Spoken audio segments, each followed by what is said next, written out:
Bienvenue à bord du vaisseau Hypersensas.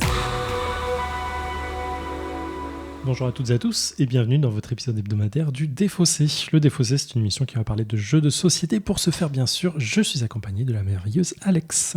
Bonjour. Alex, est-ce que tu es prêt à monter et descendre ? Oui, exactement. Je suis toujours prête pour monter et descendre. Les escalators, les escaliers, c'est ma passion. J'aime beaucoup. On va jouer à petit pois.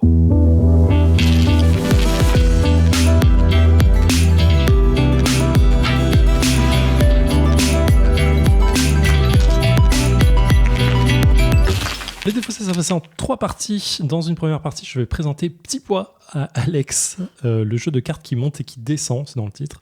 Dans une seconde partie, on va y jouer. Dans une troisième partie, on reviendra avec nos débriefs à chaud. Petit Pois, alors Petit Pois, parce qu'il ne faut pas dire le Petit Pois.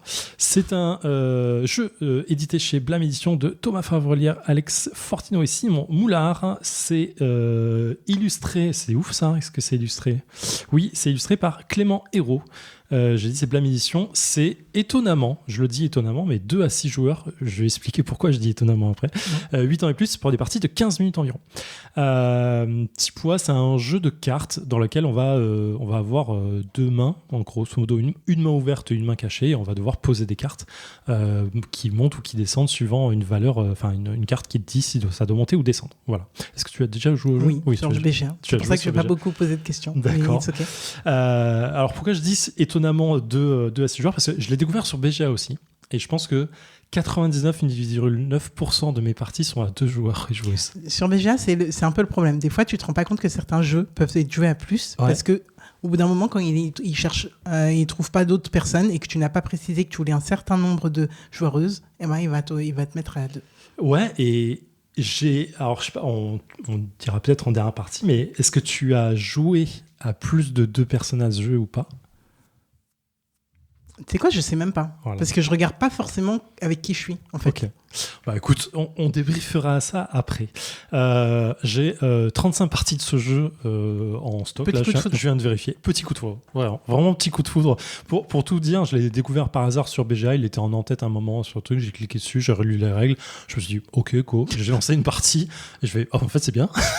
C'est plutôt pas mal. J'ai kiffé. Tu fais ça sur BGA ? Genre, des fois, tu prends au hasard. Je sais pas pourquoi, ouais, sur ce jeu-là. Je sais pas, le visuel m'a attiré, en fait. Comme quoi. Ça fait pas un peu Kid Paddle ? Si, ouais, j'aime bien. Je connais pas Kid Paddle, mais j'aime bien le visuel. Pour le coup, je crois que j'ai jamais lu Kid Paddle. Je connais le nom, je vois ce que c'est. Je connais à peu près les trucs, mais j'ai jamais lu. Vraiment le truc what the fuck quoi. Et du coup voilà. Et Blam nous a envoyé un email pour dire hey Petit Pois qui sort, est-ce que vous voulez ? Je dis bah oui, j'adore ce jeu, je veux y jouer. Et du coup je l'ai en physique et j'ai joué aussi en physique. Donc Petit Pois. Donc je disais c'est un jeu de cartes dans lequel il va avoir des cartes qui vont de 1 à 10.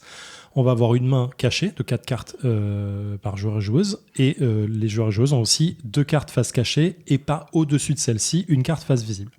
On va avoir au milieu de la table 2 défausses et on va avoir la pioche bien ensuite. Et on va avoir une carte qui dit up ou down, qui va nous indiquer dans quel sens on doit aller. Les cartes de défausse, les premières sont révélées, ce qui fait qu'on sait quelle est la valeur de base sur la défausse. Et chaque joueur et joueuse va jouer pour son tour des cartes soit qui sont devant elle ou lui et soit dans sa main.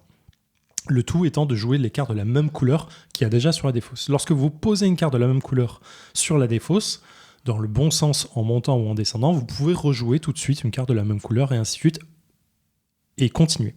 Si vous jouez une carte d'une autre couleur, votre action s'arrête après ça.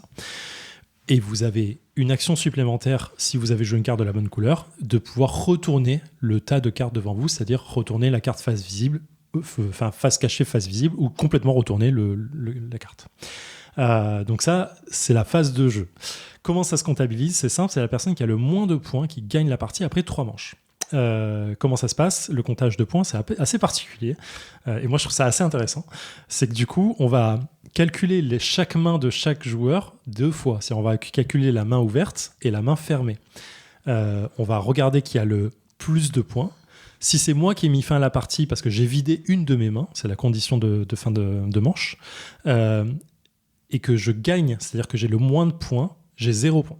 Par contre, si c'est moi qui ai mis fin à la partie et que j'ai plus de points que mon adversaire de une de ses mains, je fais un x3 sur mes points. Ce qui fait que c'est assez violent. Donc, il y a une espèce de calcul, voire parfois du bluff de dire ok, j'ai 6 points entre les mains, je vois que mon adversaire a un 5 ouvert, je pense que je peux y aller, quoi. Et c'est assez intéressant, je trouve, ce petit bluff comme ça. Et ça, c'est marrant parce que cette petite tactique, je l'ai compris vachement tard. Parce qu'au début, j'essayais juste de vider au maximum toute ma main, en fait. Et ça marche pas tout le temps, en fait, tu te fais avoir. Et donc, voilà. Ouais, un vrai petit coup de cœur. Je sais pas comment expliquer ça. C'est énorme. C'est trop beau ce genre d'histoire, en vrai. Ouais. Pour quelqu'un qui disait, ouais, BGA, nanani, du coup, j'ai enchaîné les découverte parties de BGA, de ouf, sur BGA. Ouais. Et en plus, t'en as parlé à l'auteur pendant PEL. Donc, ouais, carrément. C'est vraiment... ouais, je sais pas. Après, je les connais, entre guillemets, parce j'avais fait le Go Games, le camp avec eux. Et Thomas Farbière, on le connaît un peu maintenant, parce qu'il a fait pas mal de jeux. Il a assez foisonnant en termes de jeux en ce moment. Mais ouais, je sais pas, petit coup de cœur. Ça m'a vraiment fait plaisir de découvrir ça, de me dire, oh putain, ça marche de ouf, en fait.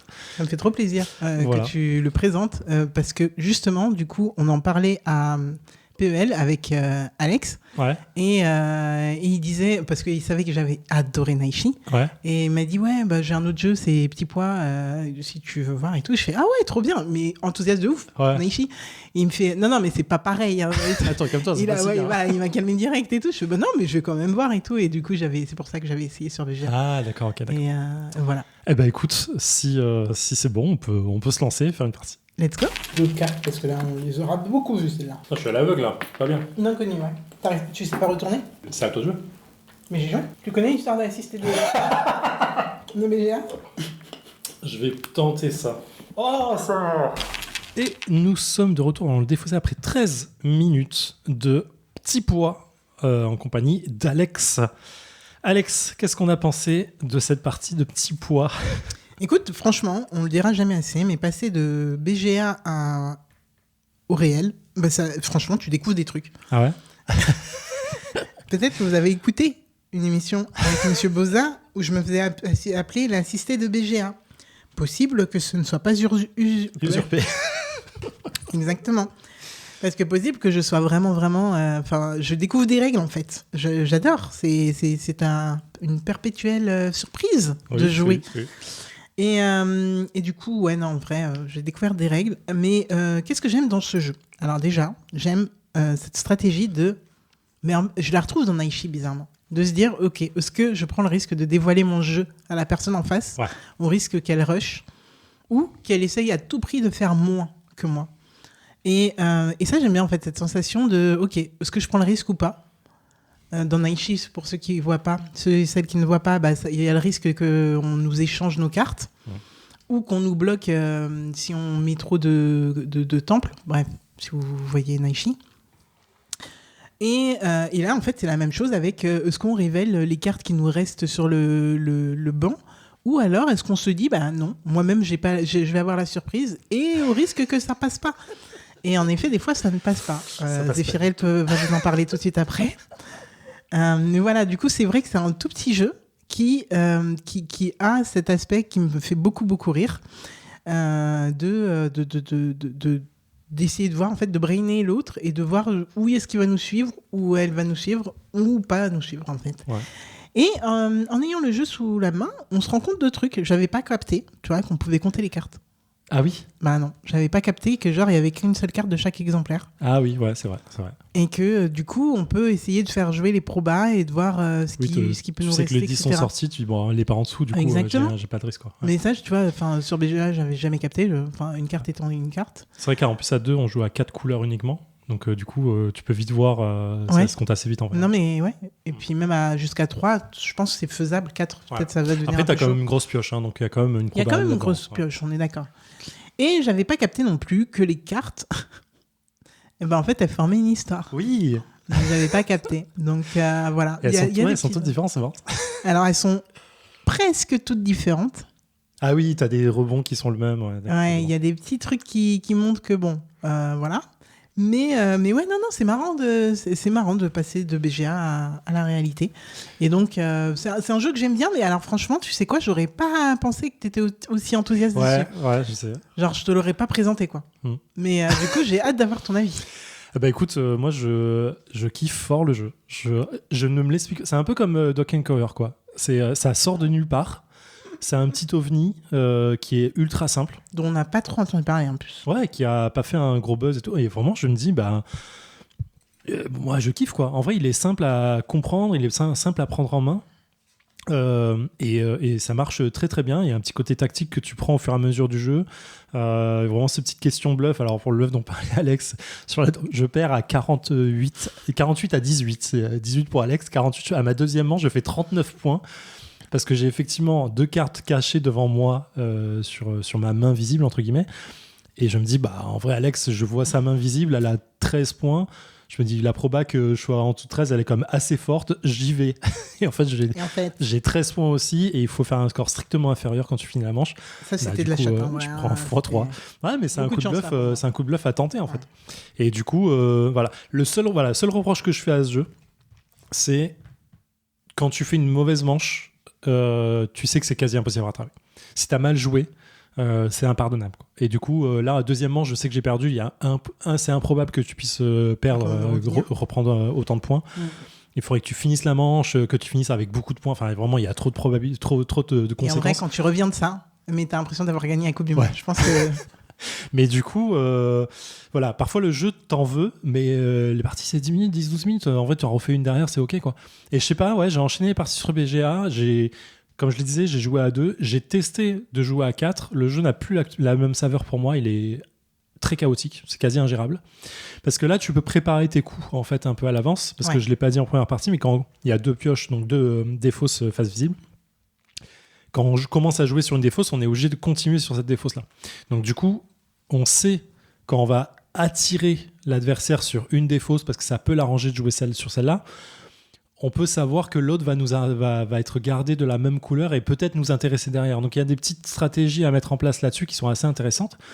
Et du coup, à 2, ça fonctionne très bien. Mais à 3 ou 4, le temps que la main te revienne, tout a vraiment trop évolué et je trouve que tu n'as plus du tout le même calculatoire.